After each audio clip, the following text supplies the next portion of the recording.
ज्या pre primary शाळा आहेत त्या शासनाच्या अखत्यारी देत नाही, त्याला शासनाची मान्यता नसते. अशा घटना आता वारंवार होतात. या संदर्भात शासन म्हणून आता आपण इथून पुढे काय भूमिका घेणार आहे? कठोर शिक्षा अशा आरोपींवर होण्यासाठी.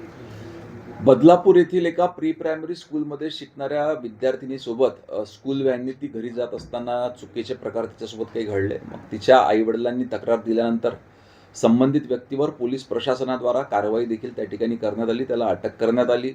त्या व्हॅनचा परवाना रद्द करण्यात आला. व्हॅनवर फाईन देखील त्या ठिकाणी ठोठावण्यात आलेला आहे.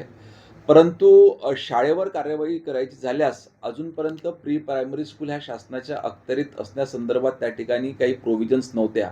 ही बाब माननीय मुख्यमंत्री महोदयांच्या निदर्शनास आपण साधारणतः 7-8 महिने आधी आणून दिली आणि त्यांनी तातडीनं प्री प्रायमरी स्कूलच्या संदर्भात एक नवीन कायदा तयार करण्यासाठी शासनाला सूचना दिलेल्या आहेत. लवकरात लवकर ह्या संदर्भात कायदा तयार करून राज्यातल्या सगळ्या प्री प्रायमरी स्कूल ह्या शासनाच्या अखत्यारीमध्ये येतील. भाऊ, कशा पद्धतीने शासनाच्या अखत्यारीतील काही मसुदा तयार झालेला आहे का आणि अशा घटना घडल्या त्याच्या कशा पद्धतीने कारवाई? एक अभ्यास गट तयार करून त्यांनी मसुदा तयार केलेला आहे.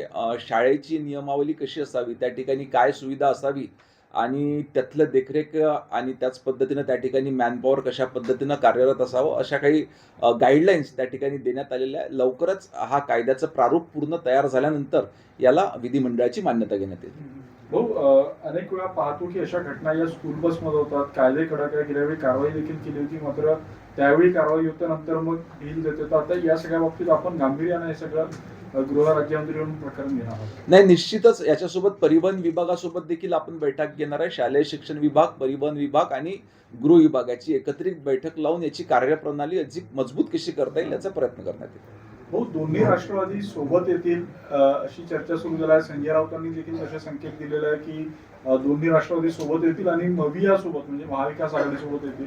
अजितदादा तुमच्या सोबत आहे, कशा अर्थाने तुम्ही या सगळ्या वक्तव्याकडे पाहता? नाही, महायुतीमध्ये सन्माननीय सन्मान्य अजितदादा पवार आमच्यासोबत आहेत, शिंदेसेना आमच्यासोबत आहेत आणि भारतीय जनता पार्टी हा एक मोठा पक्ष म्हणून त्या ठिकाणी काम करतो आहे. येणाऱ्या निवडणुकांकरता कदाचित जर का राष्ट्रवादींना वाटत असतील, त्या येणाऱ्या निवडणुका ह्या स्थानिक स्वराज्य संस्थांच्या निवडणुका आहेत. तो पूर्णपणे त्यांच्या पक्षाचा विषय असून ते लोक त्याच्यावरती निर्णय घेतील. कर्नाटकमध्ये जाणारा 400 कोटी रुपयाचा कंटेनर नाशिकमध्ये लुटला आहे. काय याच्या बाबतीत तुमच्याकडे माहिती आणि काय याच्यात तपास होईल? ह्या संदर्भात नुकतंच मला कळलेलं आहे. आता विभागाकडे विचारणा केलेली आहे. पूर्ण माहिती मिळाल्यानंतर आपल्याला विस्तृत माहिती मी त्या ठिकाणी